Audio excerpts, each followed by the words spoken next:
মানহারণী কই বাবা আয় মঈনুদ্দিন আয় আমার বুকে আয়। আল্লাহু আকবার জোরে কও। আমার বয়স হয়ে গেছে, হয়তো আমি আর দুনিয়ায় বেশি দিন বাঁচবো না। বিদায়ের আগে আমার মাথায় যে একটা উলায়াতের মুকুট ছিল, মুকুট, আমি আমার ওই মুকুটটা কার মাথায় দিয়ে যাব এর পরীক্ষা নিয়েছিলাম। আমি আমার মাথার মুকুট কাকে পরে যাব এর জন্য পরীক্ষা নিয়েছিলাম বাবা মঈনুদ্দিন। কে শুধু নিজে বাঁচার ফিকির করে, আর কে গোটা সমাজ নিয়ে বাঁচার চিন্তা করে। কে শুধু একা জান্নাতে যেতে চায়, আর কে গোটা সমাজ লইয়া 10 জন লইয়া জান্নাতে যেতে চায়। এর পরীক্ষা নিয়েছিলাম বাবা মঈনুদ্দিন আয় আমার বুকে আয়। আমার পরীক্ষায় তুমি 100 পাস করেছো। আমি উসমান হারুনি চলে গেলাম, চলে যাব, কিন্তু আমার বিদায়ের পর এই উলায়াতের সাম্রাজ্যের মুকুট তোমার মাথায় পরা গেলাম। ওই দিন থেকে মঈনুদ্দিন শুধু অলিদের অলি না, অলিদের সর্দার বলে গেছে। লা ইলাহা ইল্লাল্লাহ। একটু বল, আল্লাহ পাক এখানে বসার তৌফিক দিব যারে আল্লাহ মায়া করে, কারণ এটা হলো জান্নাতি সামিয়ানা। আল্লাহ হাসরের মাঠেও জান্নাতে তারে বসার তৌফিক দিব। লা ইলাহা ইল্লাল্লাহ, লা ইলাহা ইল্লাল্লাহ, লা ইলাহা ইল্লাল্লাহ, লা ইলাহা ইল্লাল্লাহ, লা ইলাহা ইল্লাল্লাহ, লা ইলাহা ইল্লাল্লাহ। সবাই লা ইলাহা ইল্লাল্লাহ, লা ইলাহা ইল্লাল্লাহ। আলাদিয়া লা ইলাহা ইল্লাল্লাহ, লা ইলাহা ইল্লাল্লাহ, লা ইলাহা ইল্লাল্লাহ, লা ইলাহা ইল্লাল্লাহ, লা ইলাহা ইল্লাল্লাহ, লা ইলাহা ইল্লাল্লাহ, লা ইলাহা ইল্লাল্লাহ, লা ইলাহা ইল্লাল্লাহ, লা ইলাহা ইল্লাল্লাহু মুহাম্মাদুর রাসূলুল্লাহ। জোরে সোরে বলি সাল্লাল্লাহু আলাইহি ওয়াসাল্লাম। এজন্য আমার ভাইরা বন্ধুরা, যেই মানুষটা নিজেও নামাজে যায়, এলাকার মানুষকেও নামাজের দিকে ডাকে, যেই মানুষটা নিজেও আল্লাহরে ডরায়, মানুষকেও আল্লাহর দিকে ডাকে, যেই বাবা নিজেও নামাজ পড়ে সন্তানকেও নামাজের দিকে ডাকে, নিজেও নামাজ পড়ে নিজের স্ত্রীকেও নামাজি বানায়, যেই মা নিজে পর্দা করে মেয়েটাকেও পর্দা করায়, ওই মাই আল্লাহর কাছে প্রিয় আর মাকবুল, সেই জান্নাতি। আর যদি নিজেই শুধু আল্লাহরে ডরাইলো, চোখের সামনে আপনজন মানুষগুলা আল্লাহরে ডরাইলো না। এজন্য আল্লাহ কয় কু আনফুসাকুম ওয়া আহলিকুম নারা। নিজে যেমন বাঁচার ফিকির করো, পরিবারকেও বাঁচাও, ঠিক না? নিজে বাঁচো, জাহান্নামের আগুন থেকে নিজে বাঁচো, পরিবারকেও বাঁচাও। এজন্য আমার মায়েরা খেয়াল করে শুনবেন, মার আসরটা সন্তানের উপরে যায় বেশি পড়ে। মা যদি নামাজি হয়, সন্তানও নামাজি হয়। বাবার চেয়েও মার আসরটা সন্তানের উপরে বেশি পড়ে। কইয়া কইয়া নামাজি বানানোর চেয়ে দেইকে দেইকা যেই সন্তান নামাজি হয়, এটা মনের ভিতরে আসর করে বেশি। ঘরের মধ্যে সন্তান যদি দেখে মা নামাজ পড়ে, ঘরের মধ্যে সন্তান যদি দেখে মায়ের পর্দা করে, ঘরের ভিতরে ছোট বাচ্চায় যদি দেখে বাবা কোরআন তেলাওয়াত করে, তাহলে ওই নামাজের প্রতি তার মহব্বত অন্তরে বসে যায়। ছোট ছোট বাচ্চারা দেখবেন মা নামাজে দাঁড়াইলে মার সাথে অটোমেটিক নিজেও নামাজে দাঁড়ায় যায়। কইতে হয় না, ডাইকা আনতেও হয় না, এটা দেইকা দেইকা নামাজি। এই নামাজটা তার দিলের ভিতরে বসবে, এই নামাজের সাথে তার মহব্বত তৈরি হবে। যেই ছোট্ট মেয়েটা বুঝ হওয়ার পরপরই দেখবে মায় মাথায় কাপড় পরে পর্দা করে পর পুরুষের সামনে যায় না, এই পর্দার আসরটা সন্তানের উপর যায় পড়বে। ছোট্ট মেয়ে যদি দেখে মাথা থেকে কাপড় সরায় না, ওড়না পরে বোরকা পরে, ছোট মেয়েটাও দেখবেন এখনো কিছু বুঝে নাই, কিন্তু এরপরও মাথায় মার মতো কাপড় দেয়নি না, দেয় না। আব্বা আমার লাগে একটা ওড়নাই না দাও, কেন দাও, কি জন্য দাও, কিছু বুঝে না, কিন্তু এতটুকু বুঝে মায়ের ওড়না পরে, এতটুকু বুঝে মায়ের মাথায় কাপড় দেয়। ছোট বাচ্চাটা মারে দিকে দিকে শিখে।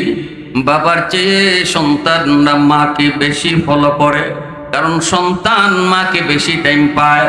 পেটে ছিল তাও মায়ের পেটে ছিল, মার পেটে থাকতে মা যত আমল করত, যত কাম করত, যত কাজ করত, প্রতিটা কাজের প্রতিটা কথার আসর পেটের সন্তানের উপরে যায় পড়ে। দুধ পান করেছে মার, তখনও মার টাচেই বেশি ছিল।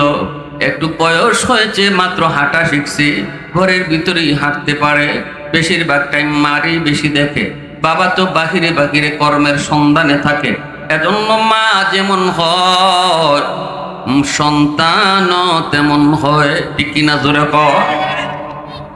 এজন্যই তো আল্লাহ নবী বলেছেন, আল মারআতু রাইয়াতুন আলা বাইতি যাওজিহা ওয়া ওয়ালাদিহি।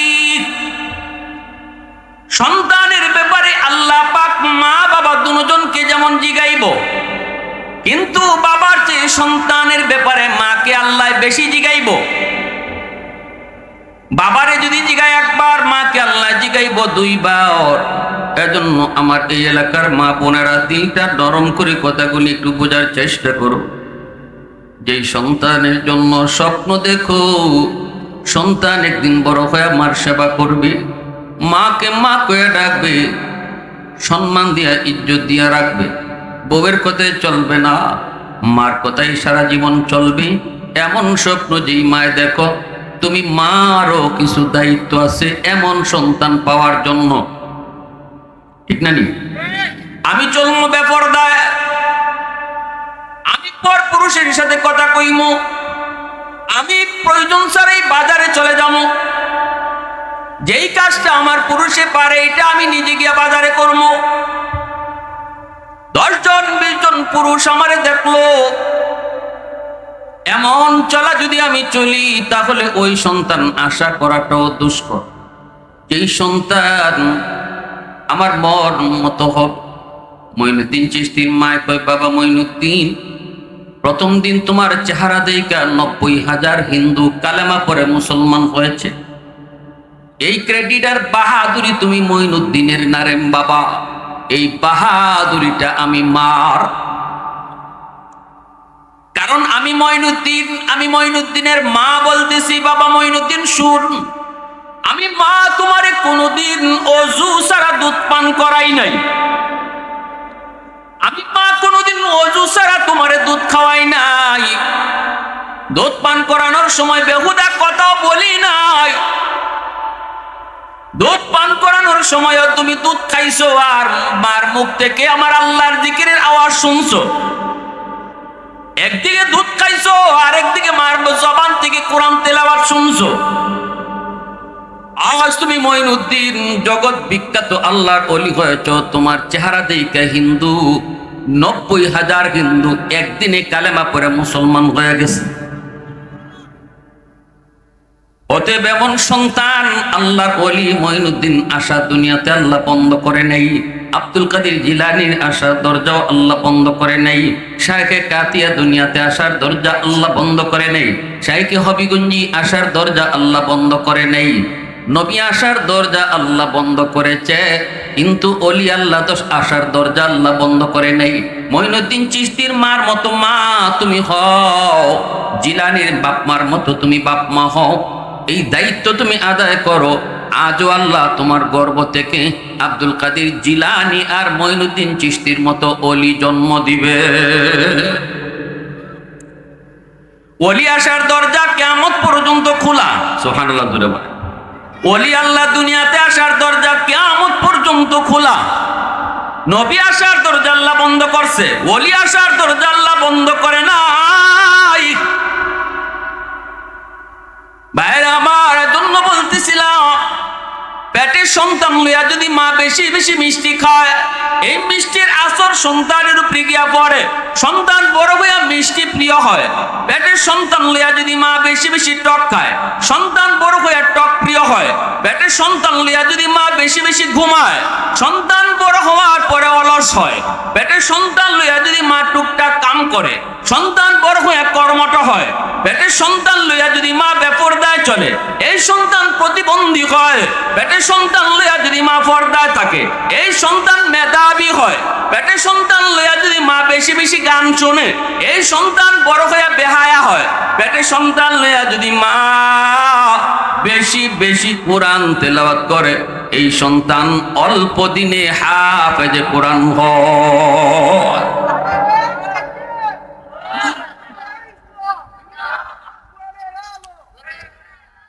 প্যারে হাজিরিনের জন্য বলতেছিলাম, রাসূল বলেছেন, আল মারআতু রাইয়াতুন আলা বাইতি যাওজিহা ওয়া ওয়ালাদিহি। নবীজি বলেন, দুনিয়ার সমস্ত মেয়ে লোকদেরকে আল্লাহ পাক কিয়ামতের ময়দানে তার স্বামীর ঘরের হেফাজত করলো কিনা এই ব্যাপারে আল্লাহ প্রশ্ন জিগাইব। স্বামীর ঘরের হেফাজত তুমি করছো কিনা, স্বামীর মালের হেফাজত তুমি করছো কিনা, এই প্রশ্নটা কইরে আল্লাহ কইব, সন্তানের ব্যাপারে তুমি মা কও, কেমনে তুমি সন্তান লালন পালন করেছো, পেটে থাকতে তুমি কি করছো, দুধ পান করানোর সময় সন্তানকে তুমি কি দেখাইছো, সন্তানকে তুমি কি শোনাইছো, তুমি কি গান শোনায় শোনায় দুধ খাওয়াইছো, নাকি কোরআন তিলাওয়াত শোনায় শোনায় ঘুম পাড়াইছো। এই কথাগুলি আল্লাহ পাক প্রতিটা মাকে আল্লাহ জিগাইব। এরপরে আল্লাহ কইব, সন্তান যখন দুনিয়াতে হাঁটা শিখলো, ঘরের মধ্যে যখন চললো, তখন তুমি মা কেমনে চলছো, তোমারে কেমন দেখছে, কি রকম দেখছে, তোমার মাথার কাপড় নাই এমন দেখে বড় হইছে, নাকি তোমার মাথায় কাপড় দেখে দেখে সন্তান বড় হয়েছে। তোমার সন্তান তোমাকে দেখছে তুমি নাটক দেখো নাকি কোরআন পড়ো, এটা কোনটা দেখায় দেখায় তুমি সন্তান বড় করেছ। কিয়ামতের ময়দানে আল্লাহ প্রতিটা মাকে আল্লাহ জিজ্ঞেস করব। ভাইরা আমার, এবার তুমি মা তুমি বাবা সিদ্ধান্ত নেও, সন্তান আমার কেমন চাই কেমন চাই সিদ্ধান্ত তুমি নাও। সিদ্ধান্ত যদি তোমার সঠিক হয়, তাহলে সন্তানের জীবন আলোকিত হবে। বাপ্পার সিদ্ধান্ত যদি রং হয়, সন্তানের ভবিষ্যৎ অন্ধকার হবে। কত সন্তান আমি এমনও দেখেছি, কত সন্তান এমনও দেখেছি বাপ মার কবরের পাশ দিয়ে বন্ধুদেরকে নিয়ে চলে যায়, অথচ কোরআন তেলাওয়াত করে না, দোয়াটাও পড়ে না। কবর দেখলে পরে দোয়া, কোন দোয়া? কবর দেখলে কি দোয়া? কোন আসসালামু আলাইকুম ইয়া, আসসালামু আলাইকুম ইয়া আহলাল কুবুর। একটা কবর হলে আহলাল কবর, আর কুবুর বহু বচন। যখন দেখবেন কবরস্থান, আসসালামু আলাইকুম ইয়া আহলাল কুবুর। আমি এমনও দেখেছি এই কবরে ফাঁস দিয়ে যাইতেছি, যে কবরের পাশে তার মা শুয়ে আছে, বাবা শুয়ে আছে বন্ধুদেরকে নিয়ে, অথচ এরপরও সে গান গাইতেছে। কি গাইতেছে? বন্ধুদেরকে নিয়ে গান গাইতেছে।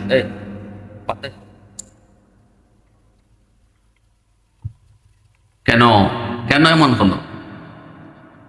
ও গোড়া যাও। অবশ্যই আমার সিদ্ধান্তে রং ছিল। আমি বাবা হিসাবে, মা হিসাবে আমার সিদ্ধান্তে কিছু রং ছিল।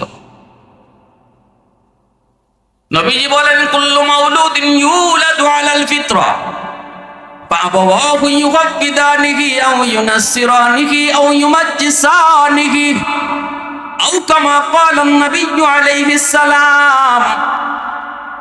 আল্লাহ নবী বলেন, সমস্ত সন্তান দুনিয়াতে যখন আগমন করে, তখন সে আল্লাহর ওলি হয়ে দুনিয়াতে আসে। এরপরে তারা বাপ মার ভুল সিদ্ধান্তের কারণে সন্তানের উলায়ত নষ্ট হয়, বুজুর্গি নষ্ট হয়।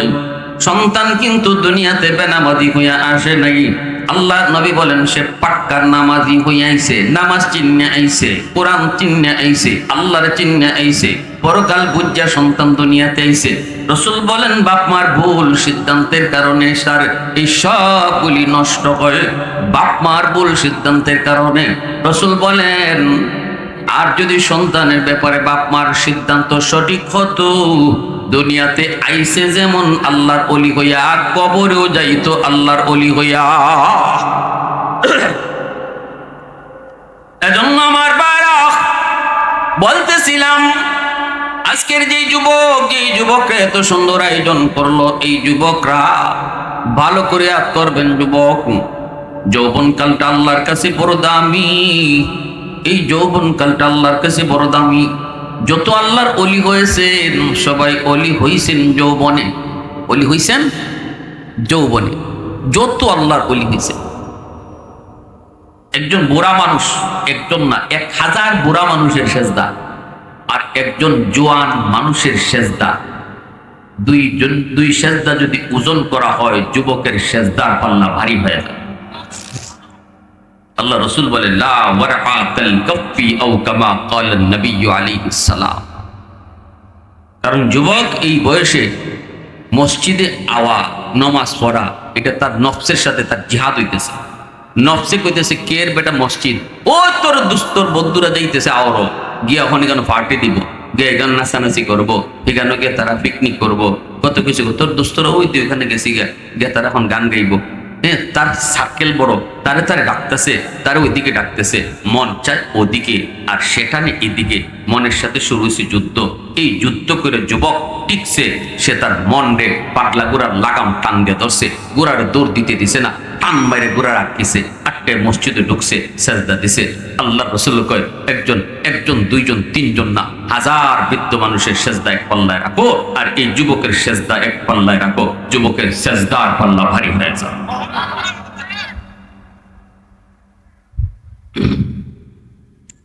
ইল্লাল্লাযীনা আমানু ওয়া আমিলুস সালিহাত ফালাহুম আজরুন গায়রু মামনুন। পবিত্র কোরআনে সূরাতুত তিন আল্লাহ পাক তিনের কসম খাইলেন, জাইতুনের কসম খাইলেন, তুর পাহাড়ের কসম খাইলেন, পবিত্র মক্কা নগরীর কসম খাইয়া আল্লাহ পাক বলতেছে, এ মানুষ শোনো, তোমারে বড় সুন্দর করে বানাইছি, কিন্তু এই সুন্দরের একটা পর্যায়ে দাম থাকে না। বৃদ্ধ বয়সে তোমারে কেউ মূল্যায়ন করতে চায় না, বৃদ্ধ বয়সে তুমি ঘরেও দাম পাও না, না না সমাজেও তুমি দাম পাও না, তোমার কথা কেউ শুনতে চায় না। কারণ তোমার হাতে শক্তি নেই, কোমরে তার শক্তি নেই, ইনকাম করার পাওয়ার নাই, সন্তানের কাছেও তুমি কিছু চাইলে চাওয়ান লাগে, পকেটে তোমার টাকা নাই। এই অবস্থায় তোমার দাম কম। কিন্তু আল্লাহ বলেন, যতদিন গায়ে শক্তি ছিল ততদিন যদি আমার কদমে সেজদা দিয়া থাকো, যতদিন গায়ে শক্তি ছিল আমারে যদি ভয় করে চলো, যেই বয়সে তোমারে কেউ দাম দেয় না, বুড়া বয়স, এই বয়সেও আমি আল্লাহ তোমারে দামি বানাই। কেমনে দামি বানাই? আল্লাহ বলেন, শক্তি ছিল যতদিন অতদিন তুমি আমল যা করছো, বুড়া বয়সে তুমি এই আমল যদি বুড়া হওয়ার কারণে না পারো, বৃদ্ধ হওয়ার কারণে যদি তুমি না পারো রে যুবক, আজ তোমার গায়ে শক্তি নাই, ঘুম থেকে উঠতে পারো না,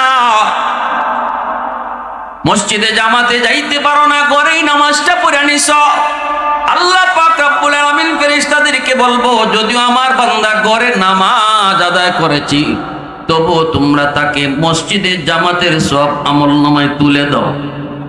কারণ শক্তি ছিল যতদিন বান্দা মসজিদে গিয়ে নামাজ পড়েছে, আজকে তার গায়ে শক্তি নাই, শক্তি আমি আল্লাহ কেড়ে নিয়েছি। নিজে নিজে বুড়া হয় নাই, আমি তারে বুড়া বানাইছি। যদি তার আগের মতো শক্তি থাকতো তাহলে আজও মসজিদে যাইতো। অতএব ফেরেশতারা তার আমল নামায় তোমরা জামাতের সওয়াব উঠাইও, এক বিন্দু পরিমাণ সব কম তুলবা না। সুবহানাল্লাহ, জোরে কও, আর একটু জোরে কও না সুবহানাল্লাহ। প্রশংসা করব কার? একটু জোরে কও না কার? আহাদুল লাইসা কামিসলিক সামাদুল লাইসা কাফাদলিক লিমানিল মুলকু তুগু ইতু সাদাওয়ার খুদাই तू खुदावंद यमीनी तू खुदावंद यसारी तू खुदावंद ज़मीनी तू खुदावंद समाई तू रहीमी तू करीमी तू समीई तू बसीरी तू मुइज़्ज़ी तू मुदिल्ली तू मालिकिल अर्शि बजाई बरी अज खुरदन अखुफ्तन बरी अल तुहमत मर्दन बरी अज बी उम्मीदी बरी अज रंज बलाई मुसलमानेर आवाजे कও আল্লাহু আকবার। আমার বান্দা যতদিন চোখে পাওয়ার ছিল কোরআন তেলাওয়াত করেছে, এখন পারে না। কোরআনের হরফগুলি দৌড়াদৌড়ি করে আফসোস আফসোস করে।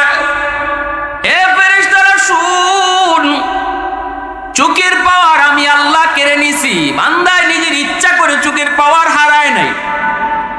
অতএব আমার বান্দা যতদিন কোরআন তেলাওয়াত করত, আজ যদি সে চোখের পাওয়ার না থাকায় তেলাওয়াত করতে না পারে, তবুও তার আমল নামায় প্রতিদিনের মতো কোরআন তেলাওয়াতের সওয়াব উঠায় দাও। এই কথাটা আল্লাহ 4টা কসম খেয়ে কইছে। সুবহানাল্লাহ, জোরে বল। কয়টা কসম? জোরে বল। কি জাত গুরুত্ব দিয়ে আল্লাহ কইছে। আল্লাহ পাকের কথা তো এমনি গুরুত্ব, সেখানে আল্লাহ আমাদেরকে এই কথাটা বুঝাইতে গিয়া 4টা কসম খাইছে। 3-এর কসম, জাইতুনের কসম, তুর পাহাড়ের কসম, পবিত্র মক্কা নগরীর কসম খেয়ে কই বান্দা, গায়ের শক্তি যতদিন আছে অতদিন তুই আমার গোলামি কর। এক বয়সে তোর গায়ে শক্তি থাকবে না, তুই চাইলেও পারতে না আমার আমল করতে। তখন আমি আল্লাহ তোর যৌবনের সব আমল তোরে আমি বইয়া বইয়া পেনশন দিই। জোরে বলো সুবহানাল্লাহ। সরকারের পেনশন যেমন দেয়, সরকারের নির্ধারিত বয়স পর্যন্ত যখন একজন মানুষ সরকারের ডিউটি করে, বয়স ওভার হয়ে গেলে বলে সরকার তার উপরে খুশি হয়ে কয় আমি তোমার উপরে খুশি, এখন তুমি ঘরে যাও গা, অফিসে আর আউন লাগতো না, ঘরে বইয়া বইয়া তোমার বেতন দিমু। এটা হইল সরকারি পেনশন। আল্লাহ পাকে কয় বান্দা তুমি যতদিন শক্তি থাকবে অতদিন পুরাপুরি মামারে মান্না চলো। শক্তি যেদিন থাকতো না এদিন তুমি চাইলেও পারতাই না, তখন মন খারাপ করন লাগতো না। আমি আল্লাহ তোমার ইবাদতের পেনশন দান করব। সুবহানাল্লাহ, এরকম। এজন্য ভাইরা, যুবক, যৌবনকালটা তুমি পাগলামি কইরা কাটাইও না। এই যৌবনটা আল্লাহর কাছে বড় দামি, বড় দামি। হাদিস শরীফে, হাদিসে কুদসিতে আল্লাহ কয় লাউলা মাশাইখু রুকা ওয়াশ-শাবাবু খুশা ওয়াল আতফালু রুদ্দা ওয়াল আনআমু রুদ্দা লাজআলতুস সামাআ হাদিদা ওয়াল আরদা খাফসাফা ওয়াত তুরাবা রামাদা ওয়ামা আনজালতু মিনাস সামাই কাতরা ওয়ামা আনবাততু মিনাল আরদি নাবাতা বাল আনজালতু আলাইকুমুল আযাবা সাব্বা। যৌবনের ইবাদত আল্লাহর কাছে কত দামি, কত দামি, কত দামি। যুবক রাখালি করে, রাখালি, উট রাখালি করে। জুন্নুন মিসরি তিনি নদীর কিনারায় দাঁড়ায় রইছে। হঠাৎ করে জুন্নুন মিসরি দেখে নদীর পানিতে একটা বিচ্ছু